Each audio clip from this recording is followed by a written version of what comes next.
Hi, my name's PJ, and welcome to our short presentation. Have you ever wondered how the rich keep getting richer while broke people stay broke and the middle class seems to be shrinking? Well, this isn't nearly as mysterious as it may appear when you examine the specific differences in how broke people, the middle class, and the rich spend their money. Now, this is such a simple concept, yet so profound, it nearly knocked me out of my chair when I finally understood it. I'm going to show you exactly how the rich spend their money, and you can evaluate for yourself why they keep getting richer and the broke keep getting broker, and why the middle class remains so stressed out. Now, to get started, I'd like to review some financial terms we'll be using during this presentation. The terms that you need to be familiar with are cash flow, which means money you bring in, expenses, which means money you spend, assets. Now, this is the most confusing one. You're probably familiar with the traditional definition of an asset, which is something you own or have equity in. However, back in the 1990s, Robert Kiyosaki introduced us to a new definition of an asset in his groundbreaking Rich Dad, Poor Dad series of books. Robert taught us that an asset is something that pays you, and that's the definition we'll be using here. Liabilities is the last term, and it's defined as things that cost you money. As an example, a house is typically viewed as an asset, but can it actually be a liability? Yes, with our revised definition, anything that costs you money is a liability, not an asset. If you have a mortgage, your house is an asset to your banker because it pays him or her every month.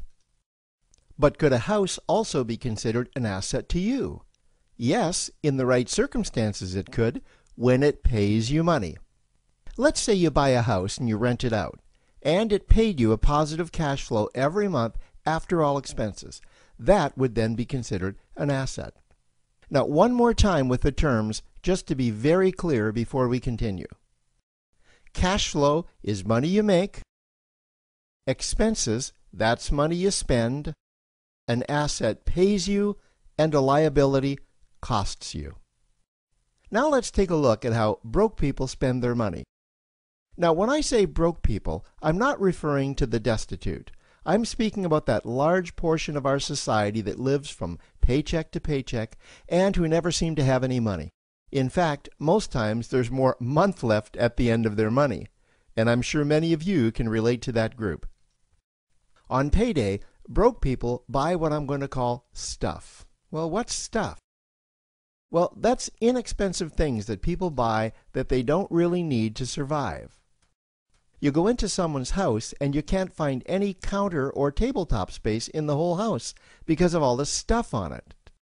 Their house and their cars are full and cluttered with stuff. Well, where do they get all this stuff? They buy it at the flea market, at the garage sale, at the dollar store, at the craft show. So cash flow comes in and then it goes straight out the expense column to buy stuff. You see, broke people never really educate themselves on assets and liabilities. They justify buying all of this stuff by claiming that it costs so little. But over the years, it's all they ever have. The problem is their cash flow never produced or created more cash flow. Now, please understand, I'm not undermining or taking any shots at this or any group. I just see a lot of financial difficulty out there, and it really doesn't need to be that way. Creating wealth isn't a mystery, it's a formula. The only reason someone doesn't create wealth is because they either don't know the formula or they don't apply the formula. Now let's take a look at the middle class. The middle class is the group that society mistakenly thinks are rich. They're not. Yes, they typically earn a six-figure income, and many of them appear rich, but it's what they buy with their money that keeps them prisoners of the middle class. What they typically buy are liabilities. Remember the definition of a liability? Things that cost you. By buying liabilities, the money gets pushed up and out their expense column. Liabilities are items like cars, boats, houses, airplanes, credit card debt. Now let's see just how this happens. The middle class gets a nice paycheck, let's say $10,000 for the month. They then split that down the middle and they pay their monthly expenses with half, and with the other half, they make a down payment on a new car.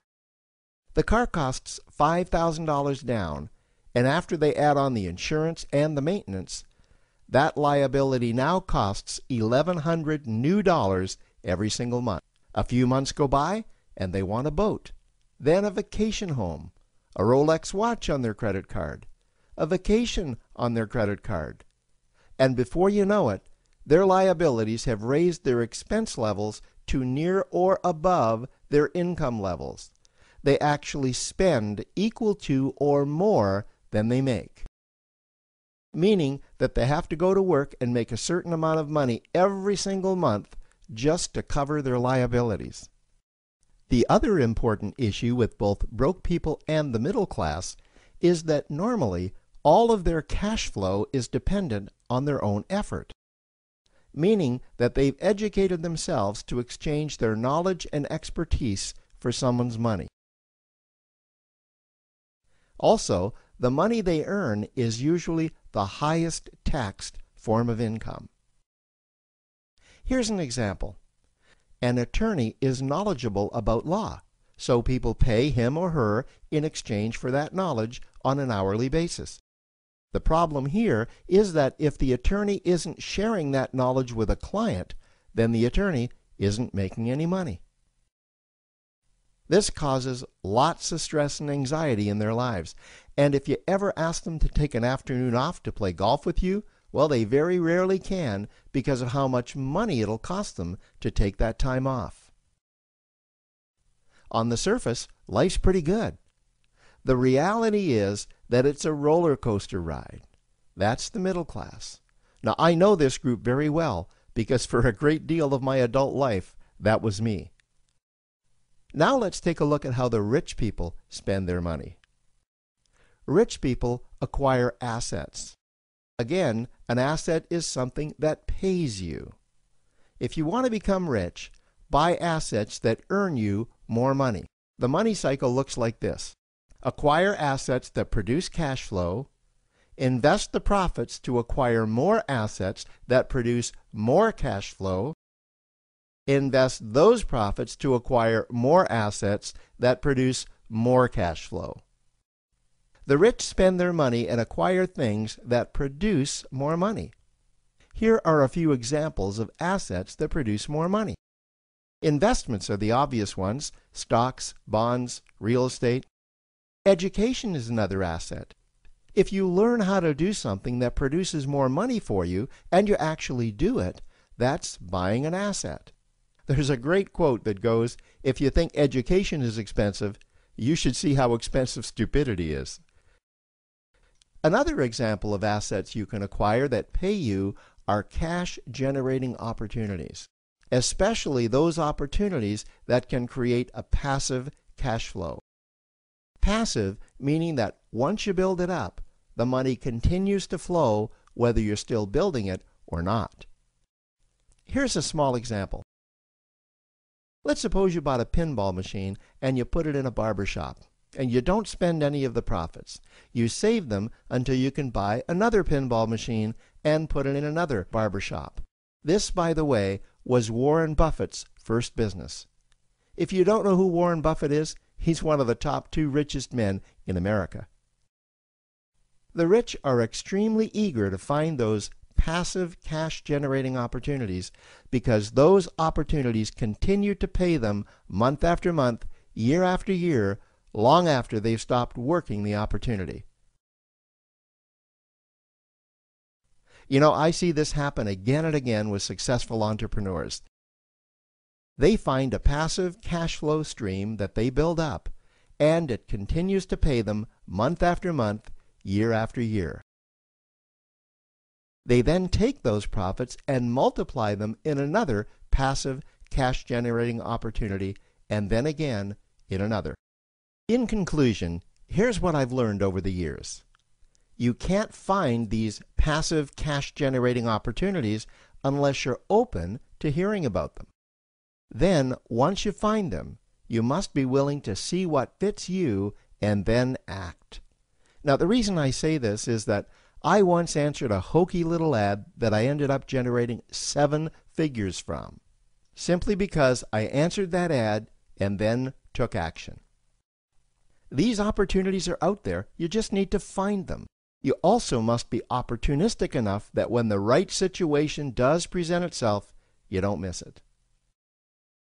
So remember, broke people buy stuff, the middle class buy liabilities, and the rich acquire assets, preferably cash-generating opportunities that can create passive cash flow. They then take that cash flow and invest it in another asset that produces more cash flow. That's the wealth creation formula. Now, I trust you found this introductory information helpful. Now, to learn about one of the greatest cash-generating machines on the planet, click on the link below to proceed to step 2.